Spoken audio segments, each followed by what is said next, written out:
جن عظیم اذکار اور بابرکت دعاؤں کی رسول اللہ صلی اللہ علیہ وآلہ وسلم نے اپنے صحابہ کرام رضوان اللہ تعالی علیہ مجمعین کو سیکھنے اور صبح و شام ان کی پابندی کرنے کی ترغیب دیتے تھے، ان میں سے یہ ذکر بھی ہے جو کہ حضرت ابو ہریرہ رضی اللہ تعالی عنہ سے سنن ترمذی اور ابو داؤد اور دارمی وغیرہ میں مروی ہے کہ نبی اکرم صلی اللہ علیہ وآلہ وسلم اپنے صحابہ کرام کو سکھلاتے تھے کہ تم میں سے ہر ایک صبح کے وقت یوں کہے: اللہم بک اصبحنا وبک امسینا وبک نحیا وبک نموت والیک النشور،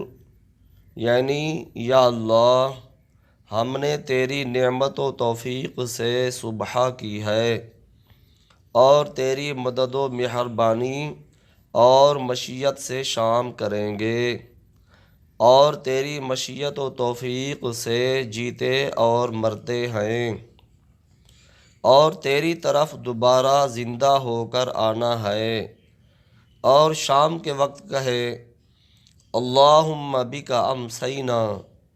وبک اصبحنا وبک نحیا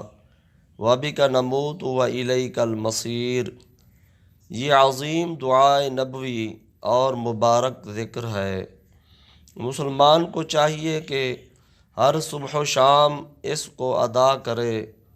اور اس کے عظیم و شان معانی کے اندر غور و فکر کرے، کیونکہ یہ دعا مسلمان کو اللہ تبارک و تعالیٰ کے فضل اور وسیع نعمت و اکرام کی یاد دہانی کرواتی ہے۔ انسان کا سونا جاگنا، حرکت و سکون، اٹھنا بیٹھنا فقط اللہ تبارک و تعالیٰ کی مشیت اور توفیق سے ہی ہے، کیونکہ جو وہ چاہتا ہے ہوتا ہے اور جو نہیں چاہتا نہیں ہوتا۔ ولا حول ولا قوة الا باللہ۔